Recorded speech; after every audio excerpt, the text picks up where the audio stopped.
Welcome to the Ask Valor Masterminds podcast, brought to you by CR Gutters. I'm Galen. I'm Joe. And we're coming to you from the BD Local Studios in Tacoma, Washington. Thanks for watching, guys. All right, welcome to our edition of the Ask Valor Masterminds podcast. I'm Galen. I'm Joe. He's Joe. Sponsored by CR Gutters and A Advanced Septic. We are coming to you from the BD Local Studios in Tacoma, Washington. And we have a guest in studio today sitting between the two of us, who will introduce shortly. But Joe, tell our new listeners and viewers about how our Ask Valor Masterminds podcast came to be. Sure. So we originally started with a Ask Valor Masterminds Facebook group page. The idea was to get businesses together on the same page to be able to share tips and ask questions related to business. So we thought, what a better way to do that through with a podcast. Mm-hmm. And so we bring on different guests, talk on different topics. We've done just Women-Owned Business Month last month. We've done National Veteran-Owned Business or National Veteran Businesses this month. And they just talk about different topics for business. Could be social media marketing, video. Today we're going to be talking about the very interesting topic of cybersecurity. Looking forward to that. Those are just some of the topics, and yeah.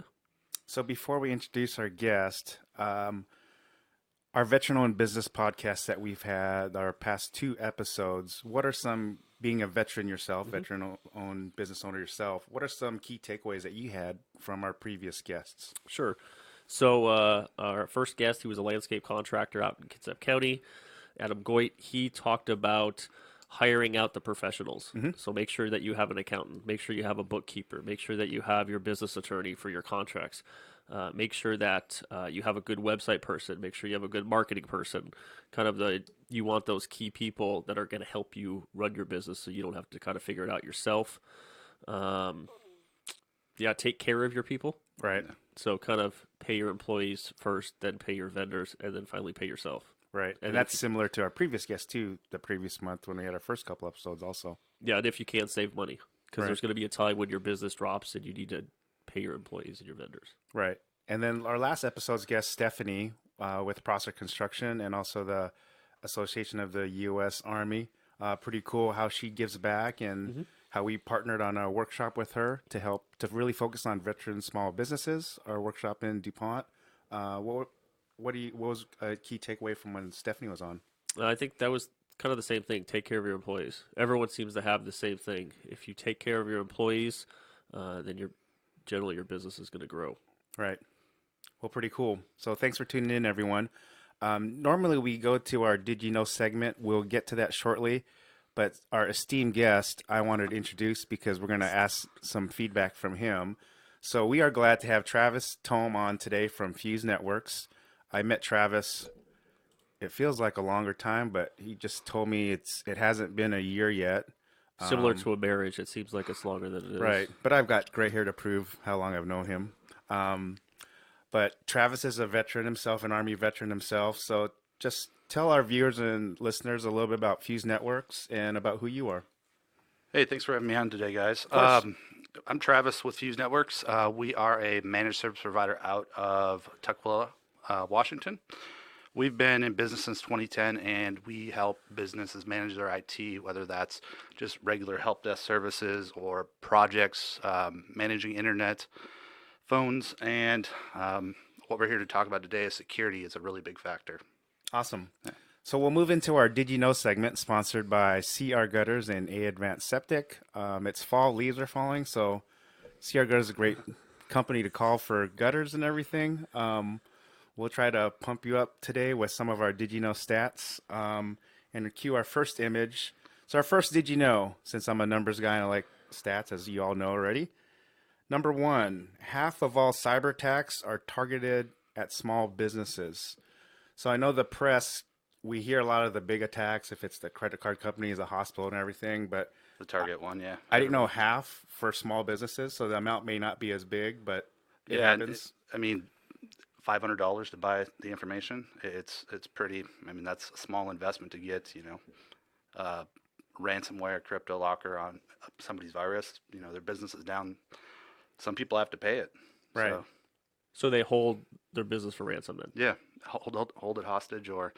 hopefully you have some backups and you can restore everything, but just the opportunity, you can't service your clients, your customers, you're out of Right. business.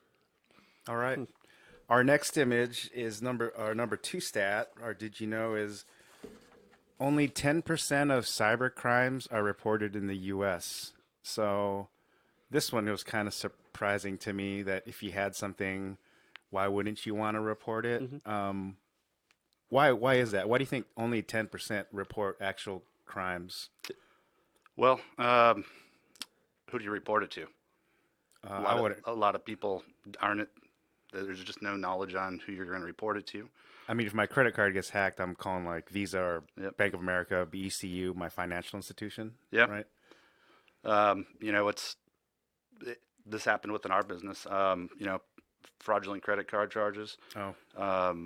We luckily caught it, but I ended up filing a police report. There's really nothing they can do besides take the information, and unless you have them in your office and have an officer come there, it's really a crime that you can get away with. So I'm assuming it's very hard to prove as well.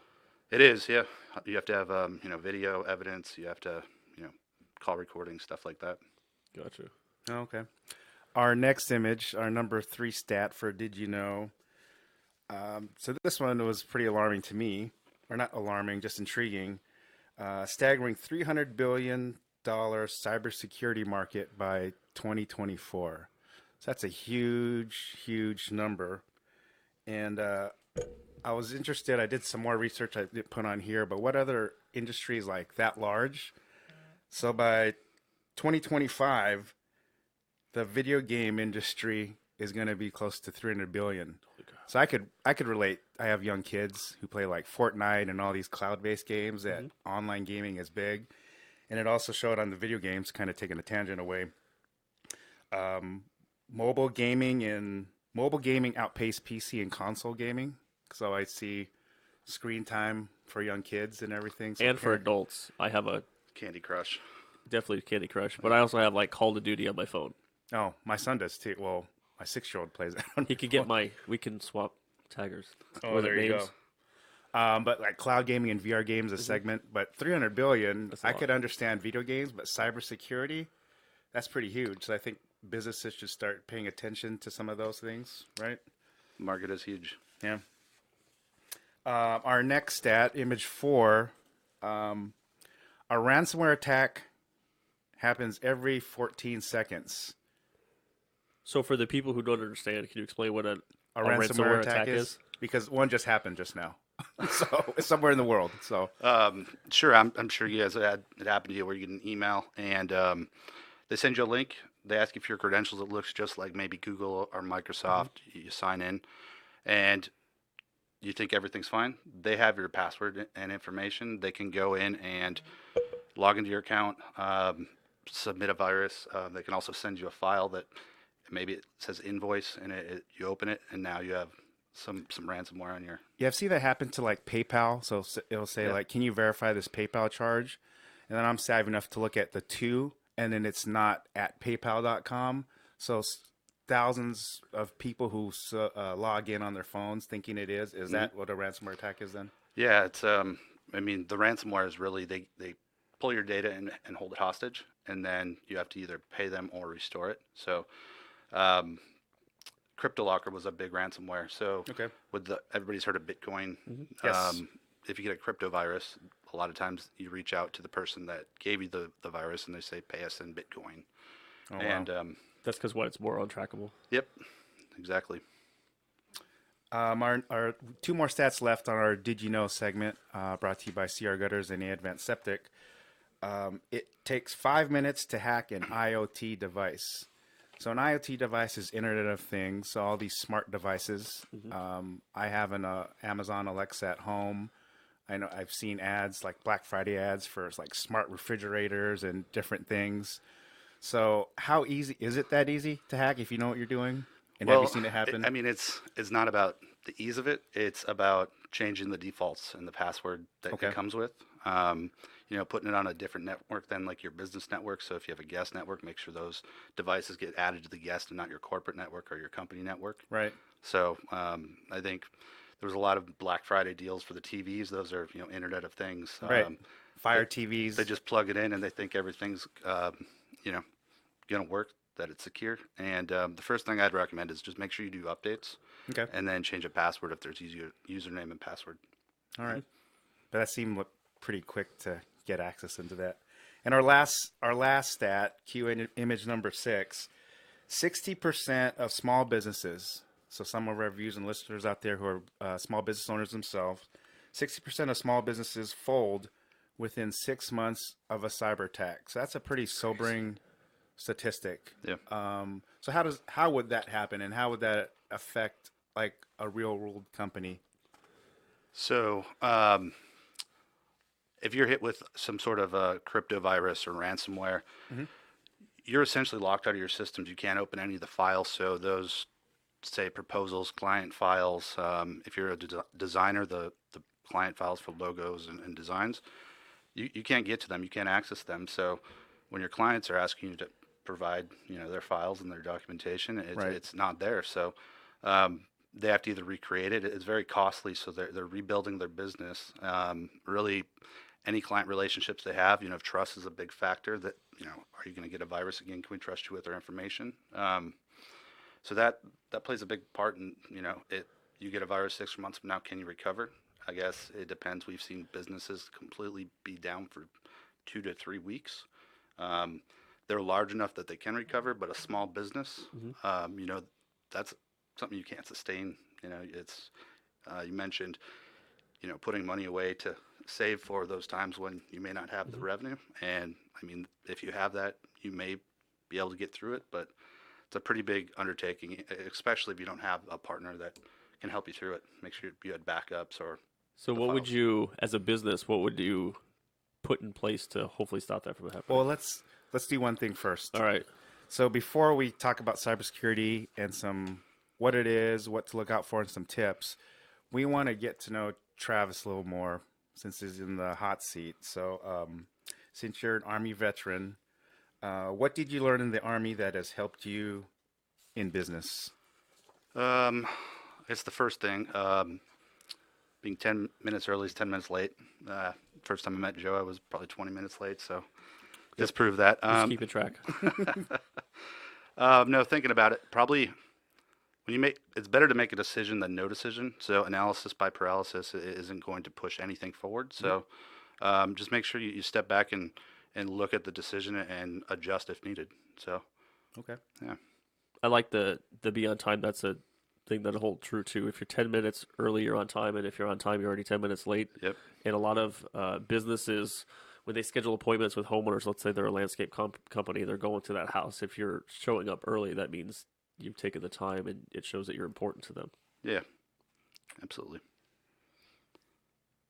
What are some lessons learned as an early entrepreneur?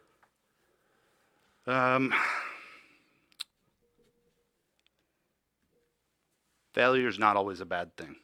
Okay. Making sure that you learn from your mistakes or failures and really grow with them, grow from them.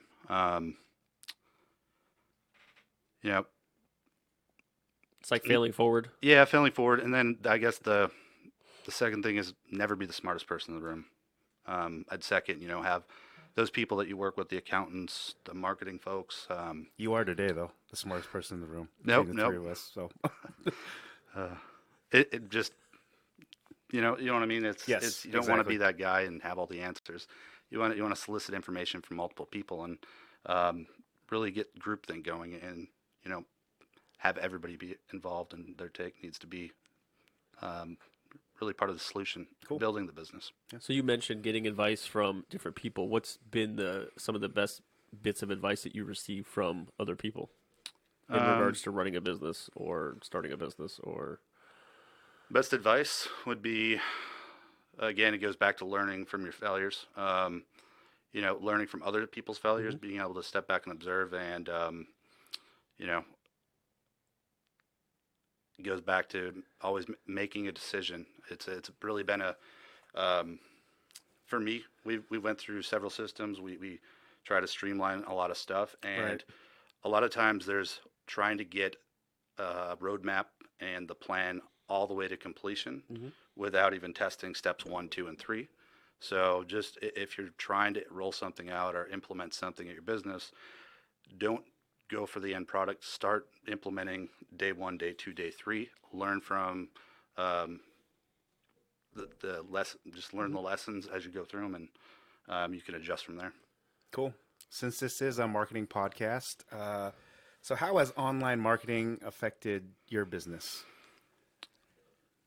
Google marketing, that's a thing. For years, we just kind of had it there. Using Google AdWords, cybersecurity is a big, word. People search for it. And then I'd say Google reviews. Within the last year, we focused on getting Google reviews. It does help drive business or refer people to your website to understand what we do. Is it a pretty competitive space in the Seattle area then? Very, Cybersecurity very and competitive. IT companies? Yeah, IT in general. Okay. There's just a lot of us. You have to have a differentiator. So what makes you guys different than some of your competitors then? We focus on supporting users versus like technology. So we take the time to understand the business to support the users and then use the technology to support the business that way. Cool. So as we transition now, we'll move into cybersecurity. So cybersecurity means a lot of things. So in your 2-floor elevator speech, your 10, 15-second take on cybersecurity, would explain it to our listeners and viewers tuning in now? Cybersecurity is really a proactive approach to evaluating security as a whole, whether that's just having a conversation where you're leaving your passwords, how often you change your passwords, if you're using encryption, how you send your files, share your files, who you let on your network. Okay. So just making sure that your online presence is secure and that the dark web doesn't have your information. So Q image 1, Travis touched on something, the dark web. So what is the dark web exactly? Explain it to us, because I'm familiar, but I couldn't explain it to someone. So the dark web's it's I would say, let's see, it's servers that it's like the internet, but there's only certain access. You have to have a certain application to get to the dark web. It's really used to sell items and information that shouldn't be publicly accessible: credentials, credit cards, personal information, healthcare information. And when people go to buy that, they're using it to really profit off of you and really to send you either an email that says, hey, we have information on you, you need to pay us. It's really to have, the 300 billion, right? Right.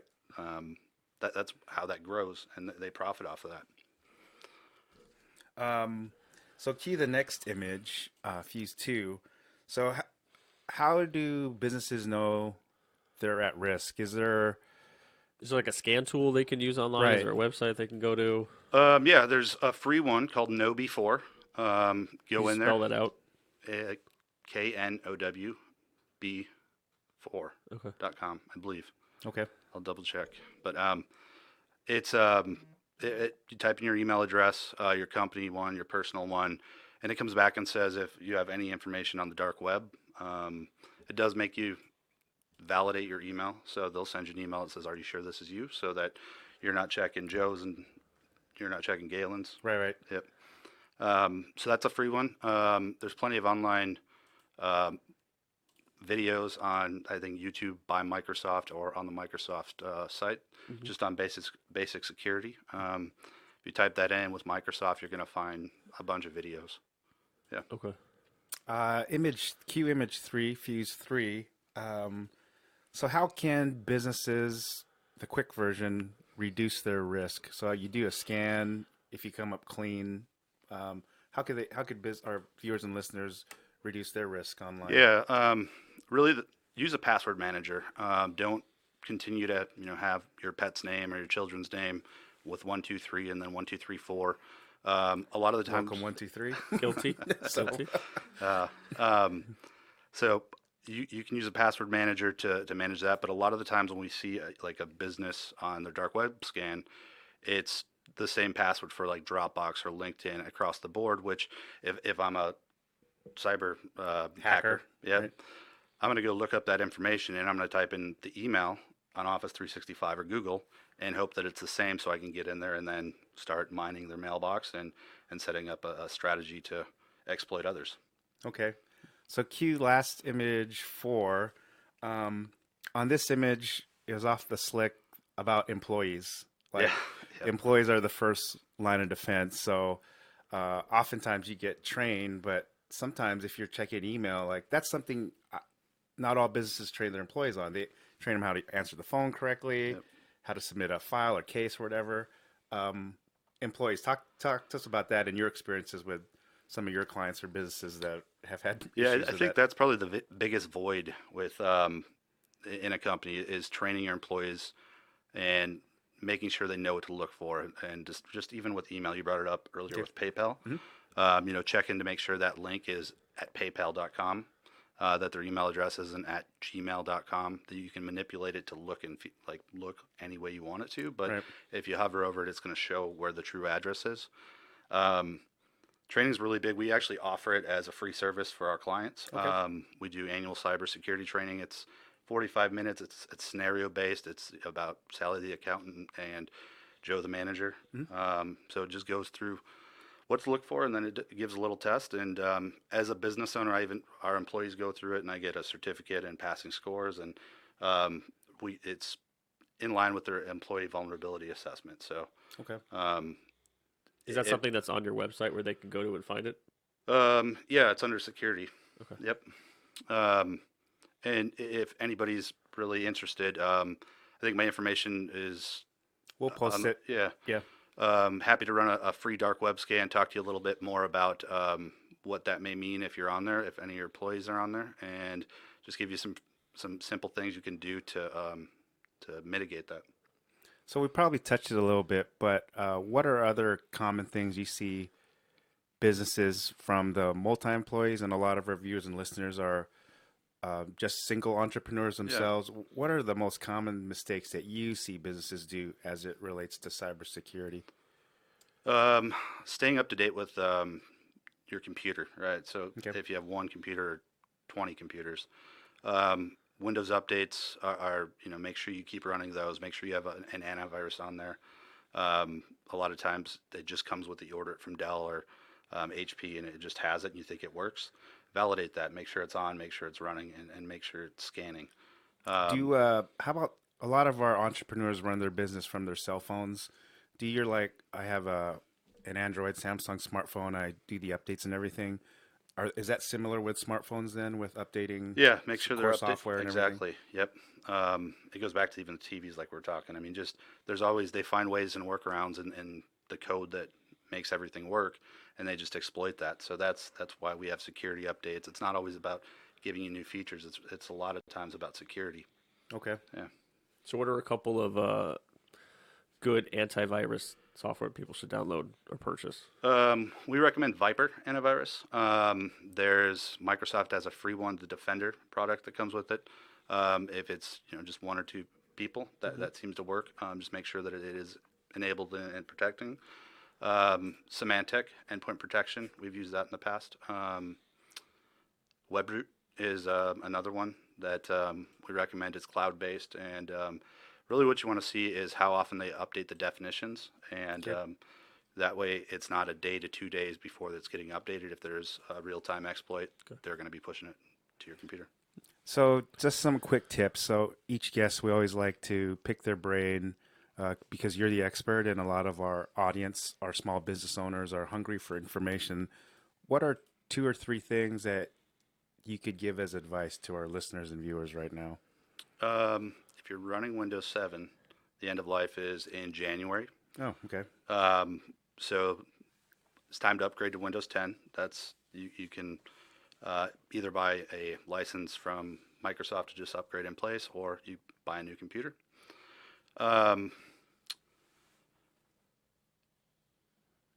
Review your software, and why I say that is a lot of businesses have overlapping features within their software, and from a budgetary standpoint, it doesn't make sense to pay twice when you can consolidate it. That's 2 to 3 different logins. You can consolidate like Office 365. Say you have Dropbox or Right. Google Drive. We see that. They just use that for sharing when you're paying for maybe Office 365 and you can move everything to OneDrive and keep track of it that way. The other thing that goes back is spend time. If you don't subscribe to our blog, we publish a blog about 3 times a week. It's really meant for businesses just to understand basic security. It's not super techy. It's meant for anybody to read. Okay. And it explains like what a VPN is and why it's needed. What security updates, feature releases with Microsoft that have come out, and just kind of keeps you in the know. It's usually a 1 to 2 minute read, and there's other podcasts as well that they can listen to. Well, if our listeners and viewers who are in our Ask Valor Masterminds Facebook group, I think we'll probably add that into our feed. Is have you put your blog posts in that feed, so it's just another feature where that information is accessible. One thing I hear from clients a lot is the move to the cloud. They're super freaked out and everything. They think it's not as secure. I've had a conversation with you about this, but what's one thought about how secure is the cloud? So we hear this a lot, and there's a couple different ways to look at it.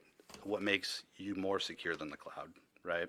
A lot of times you maybe have a server sitting in the back closet. Right. What's yes. from stopping me coming and stealing that, or you just have a Comcast router, no real security gateway or firewall protecting it. That's pretty easy to get through to your data. With the cloud, they specialize in putting a layer of security in place so that it's not something that's skipped over or forgotten. The cloud is a paradigm shift, right? I think we're almost fully there. We rarely see like on-site servers anymore. If they do, it's a business justified, and if the business doesn't exist in that building, then there's really no need for the server to be up. Right. Give me an example of what type of industry would maybe still have servers. Some healthcare, Okay. so optometrists, if they only have one office. Now it's a hybrid, right? So just maybe their line of business application is just on-site. A lot of them are cloud-based, but there's still some on-site.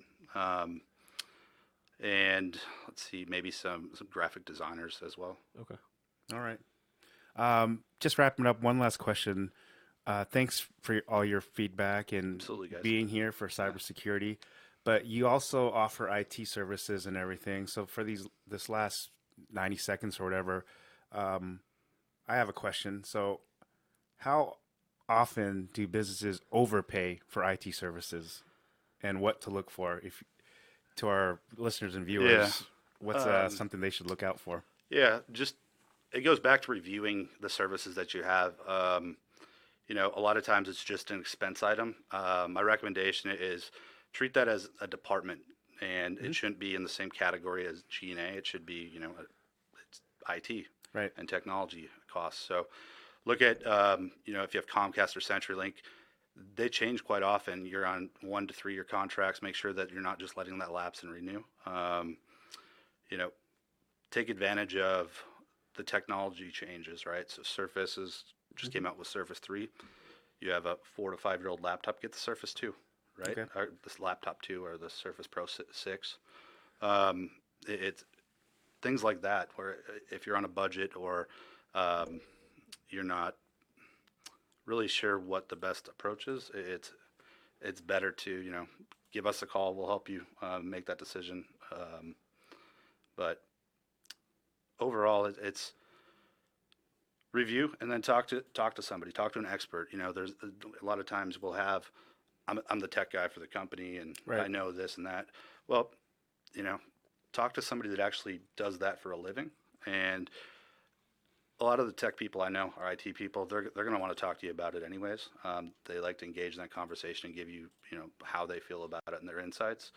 That's it's not going to be I'm going to sell you something, Right. and that's what a lot of times if somebody calls you up, I'm going to sell you some services. Right. All I want to do when I call people is I want to help them review their IT services and see if we can do it better, make it more efficient, and at the end of the day, see if we can save them some money. Cool. Nice. Well, thanks for being on today. This will be our last podcast of this decade, so we will actually see you guys in the new year. Thanks for our listeners and viewers out there who've supported us getting this project off the ground. Merry Christmas, Happy New Year, and we will see you guys all in the next decade, 2020. We'll keep it moving. We won't stop like the hands of time. Little soul-to-soul reference, but thanks, guys. Happy holidays, Happy New Year. We'll see you guys next year. Yep. Take care. Thank you, guys. Look forward to it.